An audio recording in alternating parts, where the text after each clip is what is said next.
Let's talk about political matters. That means, of course, the referendum at the moment. I've got a panel of MPs who I'll introduce in just a second. I've also got John Pino with me, Deputy Political Editor.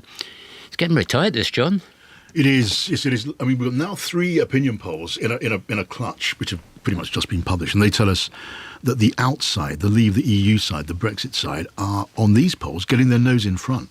That is significant at this stage of the game. And some of the, without going into any kind of boring mechanics of polling, the way these particular polls are done in 1 or 2 cases tend to have favoured the other side, the Remain side, and those polls are now saying the opposite. So there's been some movement if you go by those polls, and it may just be that the argument on migration, which we always knew was going to be such a sensitive issue, is paying off in terms of bringing in support. It's migration and the economy, really. These are the big ones, aren't they? And the Remain side, of course, have fired off so much of their heavy ammunition in past weeks and weeks and weeks. It's a long time since Barack Obama was in town, but now we're getting the migration card being played by the outside really very, very hard, and your feeling is it's starting to pay off. OK, let's talk to our panel then. That's Kit Malthouse, Conservative MP for North West Hampshire, former Deputy Mayor of London. Mike Hookem is a member of the European Parliament, UKIP. Stephen Gethin, SNP spokesperson on Europe. Kate Green, MP for Stretford and Urmston, and Shadow spokesperson for Women and Equalities.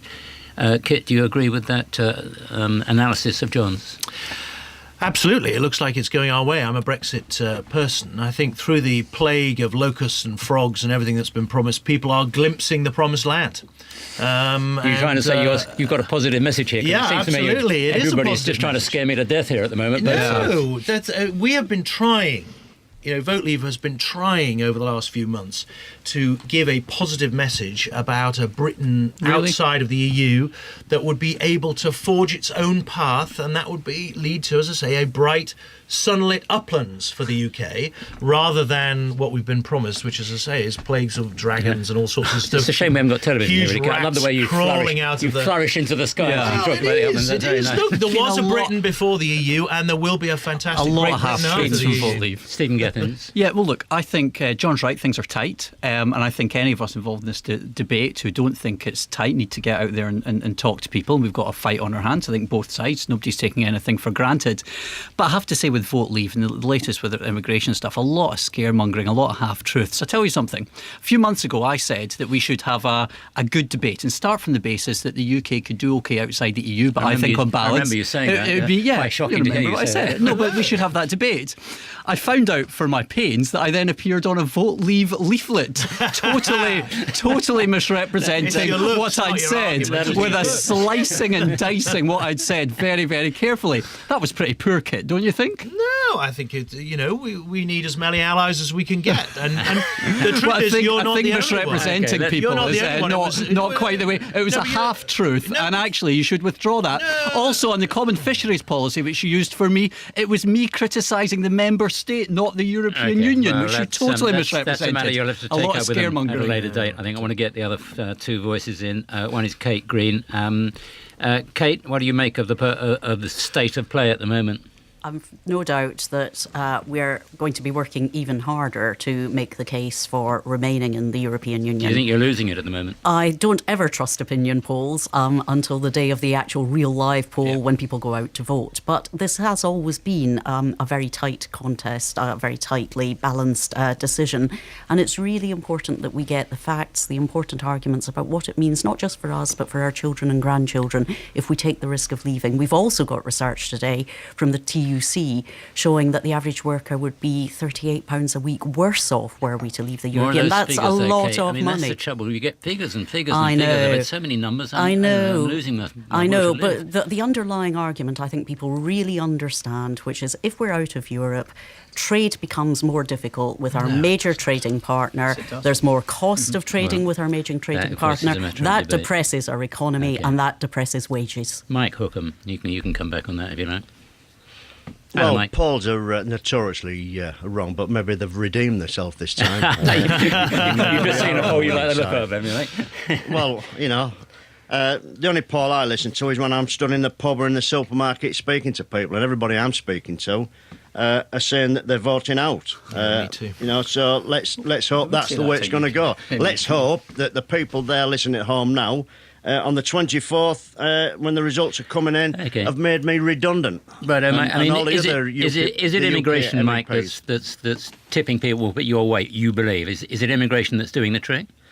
Well, I think that's one of the points. The British people have been worried about immigration and migration for long enough. And I think so what you're promising is an coming home now. Australian-style point. So we haven't really got a government to implement it this year, but one assumes that there will be a government prepared to implement it if you were to win. Actually, that's not a bad point, Kit. I mean, I'll come back to you in a moment, Mike. Kit, you're a bit more close to the Conservative leadership than perhaps Mike. Who's going to implement this? How can you promise us this new immigration system when there isn't anyone to do it? Yeah. Well, I'm not sure the leadership is promising it. They're saying that is what they would be recommending to the Conservative government. They bring come on. This is Hold on. If we left the EU, we would have to have some kind of immigration system that is not the same as it is at the moment. I mean, let me give you an example. But who would implement it? Who's going to put it into place? The government of the day. We said by 2020, so if it's the Conservative government, it'll be the Conservative government. And I know that the vast majority of Conservative MPs would vote for a migration system that operated on a points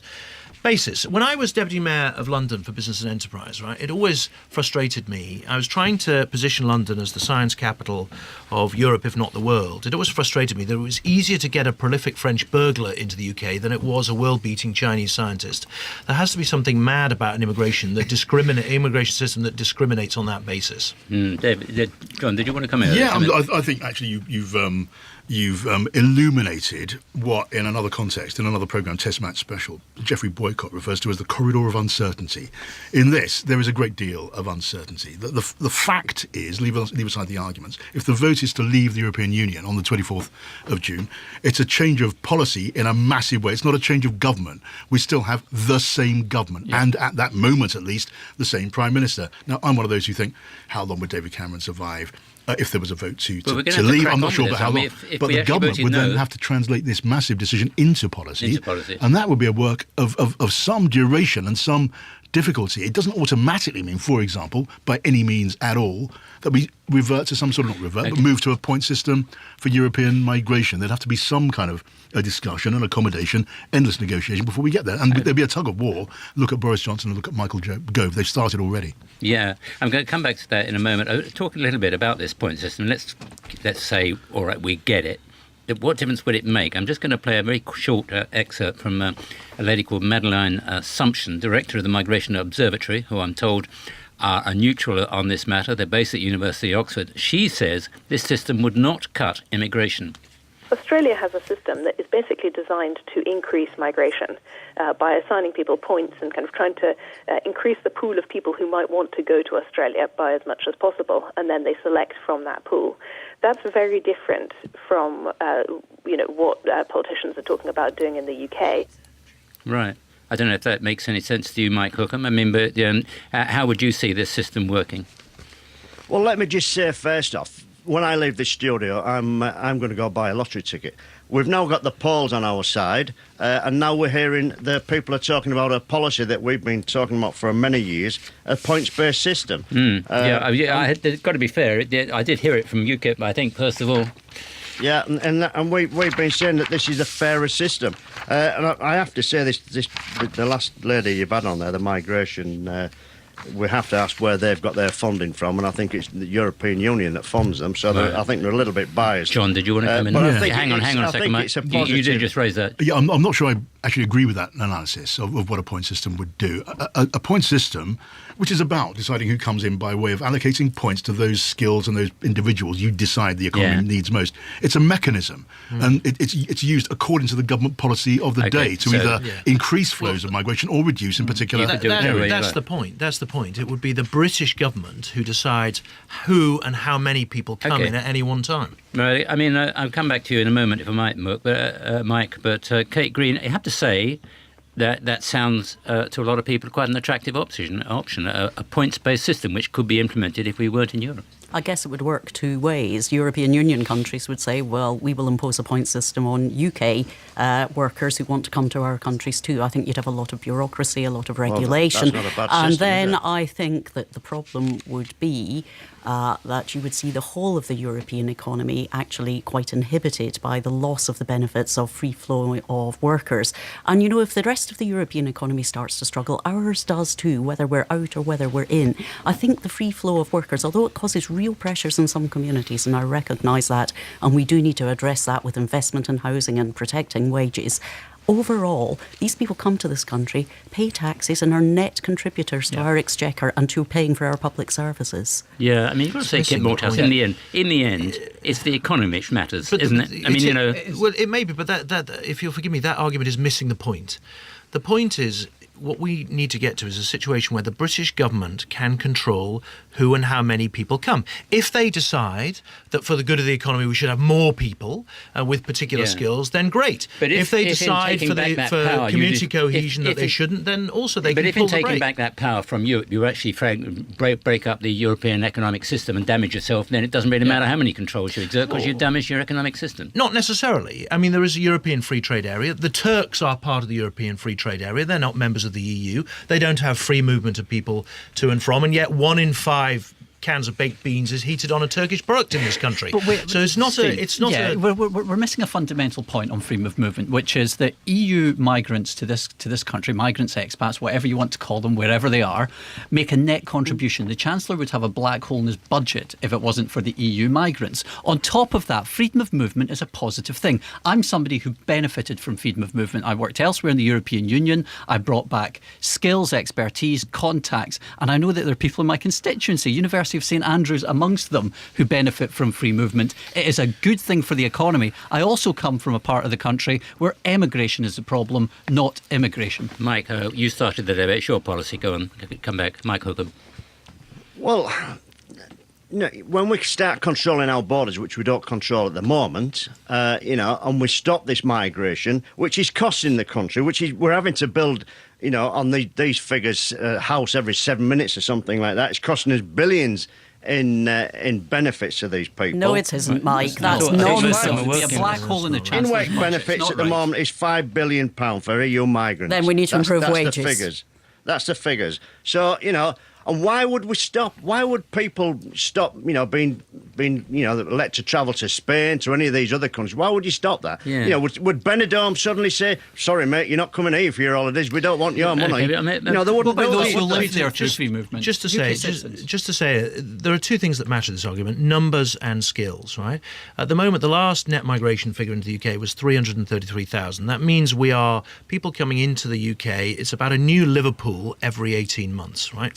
450,000 people, and at the moment, it's incredibly discriminatory. So anybody from the EU can come. As I say, a prolific French burglar can come, but in the areas where we need people, engineers, doctors, scientists, we are squeezing them from the rest of the world instead of welcoming them with open arms. Yeah, now, there's a mass of people who do quite essential jobs who are not necessarily in those kind of categories. True. Eastern Europeans, etc., are not here for fun. They're here to work. No, I cases, understand and doing that. jobs I totally understand. But the point is, we should be able to choose what's in our economy's best interest, and at the same time, if we think there are too many people coming, then we can start to pull the brake. And we're seeing that in the EU. I mean, Schengen's been suspended in the face of the migration crisis because they felt there were just too many people coming. Can I come in on that? I mean, there's a crucial point here. Where we're getting immigration into the EU and refugees is coming from Libya. That's the mass. Now, Libya was a failure of UK foreign policy. Nothing to do with free movement. I think a few more facts wouldn't go amiss in this debate. John, I mean, it's interesting that the immigration debate, as I say, is dominating things at the moment. I don't hear many voices anymore saying, actually, having a lot of people here doing these jobs is actually a very good thing for the country. It's almost, it's almost like it's conceded it's a dangerous thing, whereas in the old days there used to be an argument about good or bad. Well, there is such an argument, and Stephen, for example, has been deploying that just in the last half hour.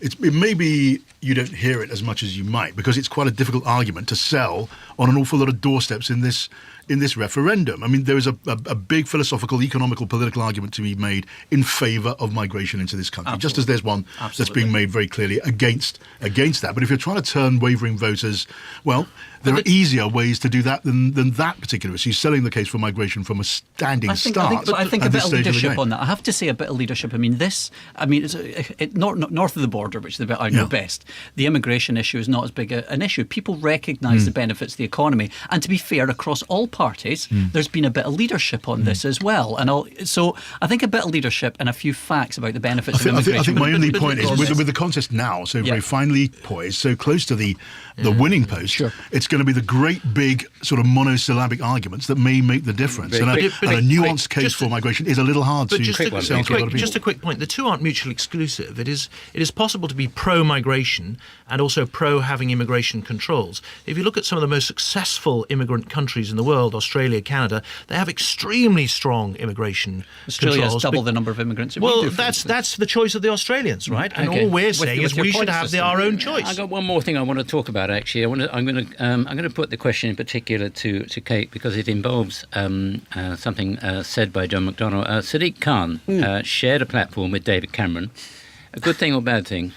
I think that any platform that is available to get our message out is a good platform, and I can quite understand in a city like London that the concerns that Sadiq has are about the economy, about the growth of the financial services sector. Remember, the single market in services is a real opportunity for us, and that he will want to take any chance to get that message across. And I also think that what's even more troubling to me, frankly, is that we're still told that many people haven't made up their minds and they don't know where the different political parties, and particularly Labour, stands. Now, Labour is united on this question. It's not like the Conservatives who are split right down the middle. The vast majority of the Labour Party. Tell that to Gisela Stewart. Well, Gisela Stewart, you pick out 2 MPs out of a parliamentary party of over 200. We are not a divided party on this, and it is so important that we do get our message over to voters that we believe that the risks of leaving the European Union are very significant for ordinary working families. We're all out there working and fighting, and that's how we do it. We do it collectively. Well, we had Sadiq out there just the other day, as you pointed out. So we've got our big hitters out there too.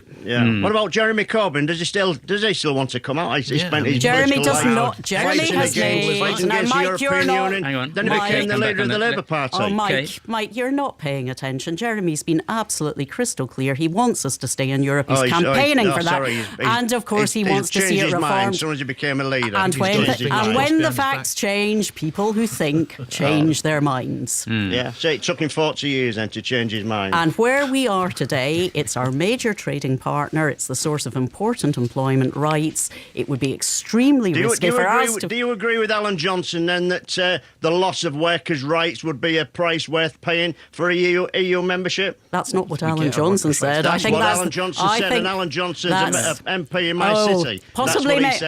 I don't agree with that, and I don't think Alan Johnson agrees with Alan Johnson if he said that. He shouldn't actually say things he doesn't agree with, then, should he? Mike, there's a case to be made of actually we get a lot of the workers' rights actually come from Europe, not a lot of the workers' rights actually came from this country, and the EU picked them up with it. Do you know are we actually saying now that Parliament, if we came out, would not put together workers' rights, would not put together health and safety? I think there would be a risk. Trust the Tory government. Mike, I certainly wouldn't trust a UKIP government when I think of some of the things Nigel Farage has said about women's rights at work. Well, we haven't quite got a UKIP government. God help us if Corbyn gets in. Thank you very much indeed for the moment. John, did you want to come in? Yeah, I mean, just to be fair, Jeremy Corbyn has been out there. I was out with him in Yorkshire at the end of last week. Actually, he was with Ed Miliband in partnership, which is a whole other story. The idea of those two teaming up is a fascinating possibility, a fascinating prospect. And Jeremy Corbyn is, by background and instinct, sceptical about the European Union, though he campaigns for Remain. And arguably, that's not a bad thing from the point of view of the Remain camp, because a sceptic saying stay in despite my scepticism puts him in a place where an awful lot of voters are too. The division isn't in the Labour Party here at Westminster, although they're on recess, Whitsun recess. The division is between the great bulk of MPs and a great many Labour supporters out there in the country who are leaning in the opposite direction. And if this vote goes the way of Brexit, it will have a lot to do with those Labour supporters. Yeah. Just a final thought from all four of you about what's really going on here. It's interesting. I won't say it's splitting on class basis, but it's a cross-party. The country is kind of dividing in different ways on what they think of this issue. And what's really happening? Do you think? What's your assessment of who's voting which way and why? Well, I think two things are happening. I think John was right at the start that we've heard the kind of risk argument, and that's become a rather tired one now, and people have discounted it. But I also think as we get closer to the day, people are focusing. You know, the 8 weeks ago or whenever this all started, the vast majority of people were getting on with their day-to-day lives and not really concentrating. Yeah, we but- love to think they were But sitting here particular listening groups, to... we're splitting into different groups, aren't we, in a way? You know, I mean, not on a party basis, but different sorts of groups of people are Yeah. deciding in or out. you Well, know. absolutely, but that's the trouble with a referendum, right? Referendums are not the moderate's friend. It's a binary decision. You have to divide into two groups, and that's broadly what's happening. But look, there are splits. I mean, in Scotland, where you're getting great leadership from the SNP, you see a significant lead for the Remain campaign. I mean, I think there is a case to be made for Labour and the Liberal Democrats to get their finger out a bit on this, because we've got the polls are tight and it's a really important decision, and we need a big push over the next few Well, you weeks. can say that again. It is important, Kate. Whatever else we don't agree on, we can agree on that, all right? It's a fundamental decision for all our futures, isn't it? It's really important for us. It's really important for our children and our grandchildren. Young people in particular are very positive about remaining in the European Union. The really crucial thing I say to young people is you have to go out and use your vote. Otherwise, it's a bunch of oldies like me that are going to be making the decision. Yeah. What would you say finally, Mike? Sorry? What would you like to say, Fine? I'm going to give you the last Well, word. I mean, who gains if we stay in? Right, the multinationals, the big companies. You know, they've That's got a not pool what of the workers programme over there says, in Europe. Who loses? The working man and woman with the wage compression because of migration and the high energy costs. You know, and we talk about youth, the youth of today. Well, let's look at Spain. Let's look at Greece. You know, they're all over 50%, 60% of unemployment. So, you know, that's not a very good case to follow. OK, that's the last thought for this particular debate. That was Mike Hookem. You heard from Kit Malthouse, Stephen Gettins and Kate Green. Thank you to all four of you for your patience, and to you as well, of course, John Pino.